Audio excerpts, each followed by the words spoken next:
Ngisacela ukuphinda nginamukele futhi kwi-channel yami. I-topic yanamhlanje i-based on i-conversation ekade nginayo nje like 4 hours ago. So khona usisi, umama, khona umama engike ngikhulume naye isikhathi esiningi nje engikhuluma naye about impilo yami, about izinto umuntu asedlule kuzona, about izinto umuntu abhekana nazo. Ukukhuluma-ke ku-therapeutic, ukukhuluma kuyahila, ukukhuluma kuyasiza futhi ekutheni ukwazi ukwenza i-self introspection, yes, phinde wenze ngento ekuthiwa i-self reflection. Uyakwazi uku-reflect-a, uyakwazi ukwenza ne-introspection.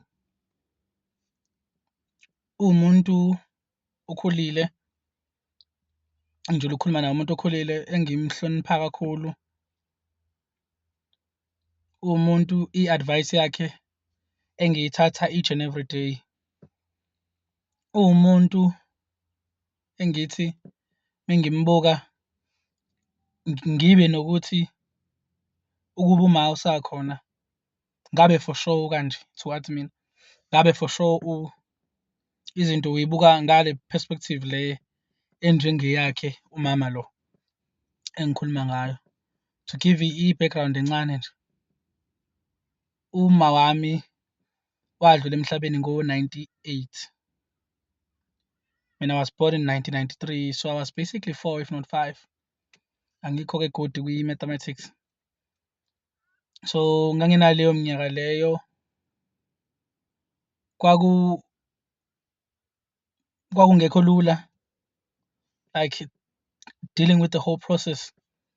So omunye angayibuza ukuthi kwakungekho lula kanjani because wawuyingane, uyingane.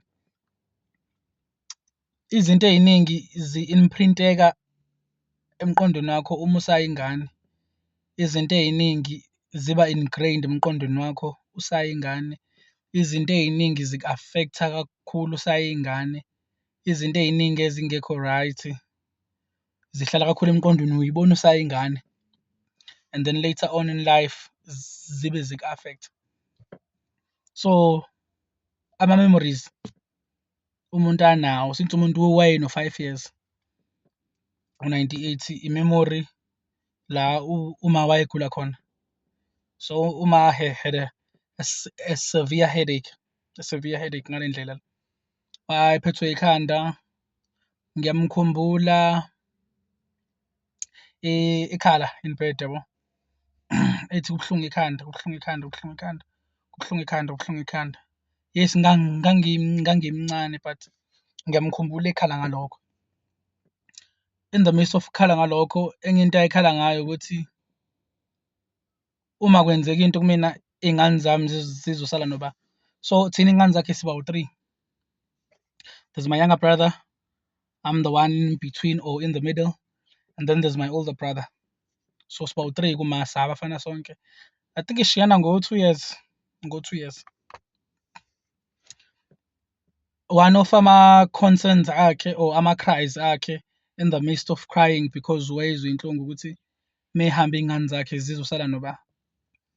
I did not understand lokho back then, but later in life as I evolve and as I grow as a person, as ngibona izinto, I then understand ukuthi why wayesho into ayeshilo, but back then ngangi-understand.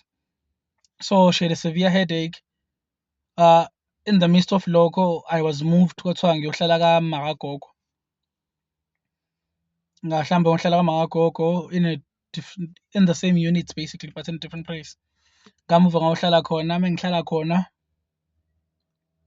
I still attended isikole engangisa-attend-a ngisahlala noma.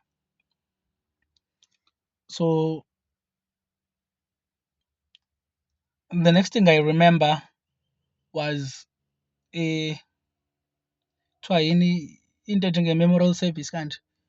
kukhona le nto eyenzeka esontweni lokuqala la kulokhunja kuculwa khona before umuntu ehamba eyongcwatshwa umzimba. So sasisemaromeni esontweni lapha e-2 eHammersdale. And so there's a big church nje lapha ngemuva kaMcoyi elasemaromeni. So ngiyakhumbula even the color of the casket, ukhala webhokisi ngiyakhumbula. Ngiyakhumbula indlela ekwakwehliwa ngayo kuyiwa to ibhokisi eseyobonwa phela. Ngiyakhumbula ngimbona bemfake upowder. Bemfaka upowder. Wayeseney'nwele ey'nkulu-ke esedlulile emhlabeni. Eseney'nwele ey'nkulu. Ngiyabakhumbula abantu ababekhala. Ngiyakhumbula but I do not remember kuyiwa emathuneni eyofihlwa. I think I was not given leyo opportunity leyo yokuthi ngiye emathuneni. Mhlawumbe because I was too young, but I do not recall. Ngine-void lapha, I have space lapho ukuthi okay angikhumbuli. If ever kwaba njalo ngingayanga, I feel like I was robbed of lokhunju ukumfihla. Kukhona abanye abantu abake bathatha iy'nqumo on your behalf only to find lezo y'nqumo lezo azikho right for wena.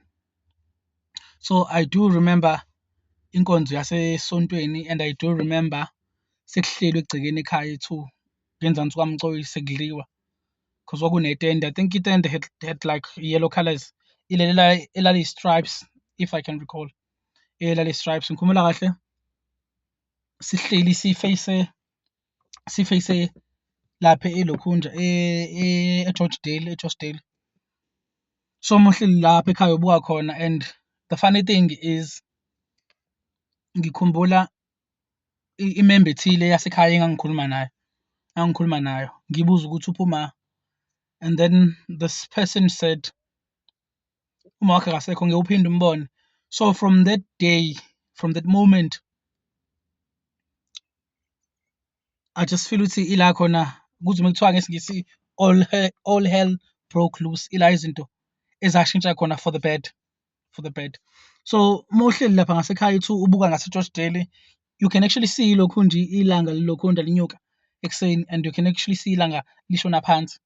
So when the person I was speaking to said ngeke uphinde umbone, kwase kuntambama, that was the time ilanga laselishona phansi.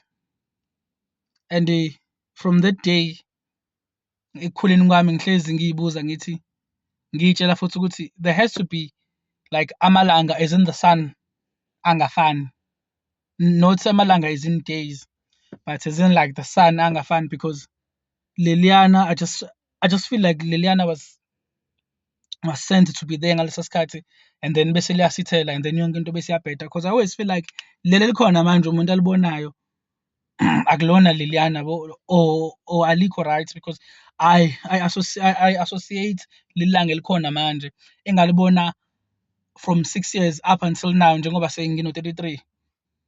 Leli likhona manje, I just feel like lihamba nezinto ezimbi, lihamba nama-bad luck, lihamba nobumnyama, lihamba ne-pain, nama-bad luck, ubumnyama, lihamba ne-misery, lihamba nayo yonke into e-wrong esilokhunja esingimolde to the person that I am today. Leli langa likhona, meaning ukuthi I have never emva kwalokho felt lokhunja, I've never felt sane, I've never felt loved, I've never felt cared for, I have never felt wanted, I've never felt needed, I have never felt appreciated, I have never given second chances. If I do mistakes, you do a mistake, you do a mistake, you get crucified manje, and you are constantly growing up reminded ukuthi phela wena unabani. Whenever kuhlelwe nani nani, there's going to be umuntu ozofika kuthiwa oba labo, kuthiwa no omina nje laba abazalwa ulokhunja lo washona. So from after kushona kwakho I was constantly reminded and labeled as uyingane yasibanibani lo washona, uyingane yasibanibani lo washona, uyingane yasibanibani lo washona, uyingane yasibanibani lo washona. So we come from we come from different families. Njoba kade ngishilo on my previous video, we come from different families, and la different families are smolder to the people we are today, esingekho proud of bona. So the people we are today esingekho nje inhlobo, proud of bona. So we are molded by ama-families esikhule kuwona, iwona shape-ayo ukuthi size sibe nje. So I had leyo constant reminder leyo ukuthi okay, phela laba banabani. We told ukuthi phela laba banabani, no, laba ilaba abashonelwe usibani bani. Okwesithathu, iy'ntandane lezi. The word intandane, it was the most used word. Ngikhula. It was the most used word nje ever. Intandane nje, intandane. To a point whereby even the neighbors, they would look at me funny, yabo. So if ever uzokhula kanjalo, and then later in life, abantu vele, even the neighbors, they do not expect you to flourish empilweni. They do not expect you to shine because yonke into kuthiwa iqala ekhaya. Kuthiwa noqala ukuntshontsha ukuqala ekhaya. If ever ekhaya you're not gonna be expected, and then always be labeled as lo ngenabani, yabo. You do something wrong, vele laba bazoba usikhotheni, yabo. Vele laba banabani, yabo. So like there's this constant reminder ukuthi okay ngeke uze ube lutho wena, okay ngeke uze ube lutho wena. Mind you ukuthi you grew up in an environment whereby there's more females. I grew up in an environment whereby kwakunama-females awu-5 endlini, awu-5. And then later they had iy'ngane zabo. So thina, me and my two brothers, we were the ones ababehlezi betshela vele ukuthi nina, yabo, ngeke nibe lutho. So ngisho konke lokho, one day ngizolokhu nje, I'll just peel back the layers of how umuntu like unje grow up. So mase sedluleke-ke uma emsebenzini, I mean masedlulile uma emhlabeni. So into eyayenzekileyo, so nginalo mama engihamba naye ekuseni uma ngiya emsebenzini, ngikhuluma naye. So in the midst of khuluma naye, of speaking naye, ngiyakwazi ukulokhu nje ukusho how I feel, ukusho how I saw izinto growing up. Ngiyakwazi futhi ukuyibona ukuthi okay, because of this ngademejeka kanje, because of this ngahetheka kanje, ngahetheka kanje basically. So siyahlala siyakhuluma naye ngezinto ey'ningi, and uyangilokhu nje like uyangihila in a way, uyangihila in a way, because uma ngilokhu ngikhuluma naye ziningi ezinye izinto eziba like ama-flashbacks ezazenzeka ngisemncane, yabo. And then bese ngiyakwazi okay to pinpoint ukuthi oh okay, since kwenzeka ukuthi, so that's why ngiba affected la. So how do you become affected by lokhu nje, izinto ey'kanjalo? Awulokhu nje awukhophi isikhathi esiningi, like you always want to be alone. You always want to be alone. Uba nalento abantu abathi iconsi. Kwayisho ugogo wathi ngi-dubious.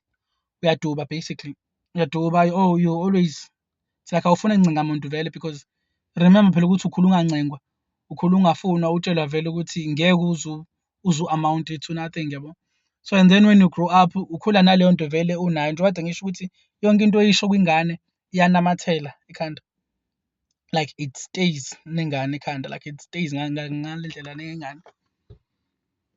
So zonke lezi zinto lezi later in life they are catching up to me, and the more ngikhuluma nalo mama lona, the more ngihileka ngale ndlela, like uyangisiza ngale ndlela, because bese kuphela isikhathi esiningi ngihleli, yabona mase usuhleli wedwa kakhulu, you get comfortable within your self surroundings, within your self surroundings, bese uyitshela ukuthi, bese uvele uyitshela ukuthi kushuthi mina ngi-right yonke into. But the more you stay with abantu who cares about you, nani abazokwazi ukutshela ukuthi okay, uyabheda mase wenza ukuthi you shouldn't do this, you shouldn't do lokho, yabo. Uma kube khona umuntu ozokukhuza, ila ukwazi kahle ukuyibona khona ukuthi okay, no, I still need to improve on myself, I still need to do better for myself. So bengithi nje namhlanje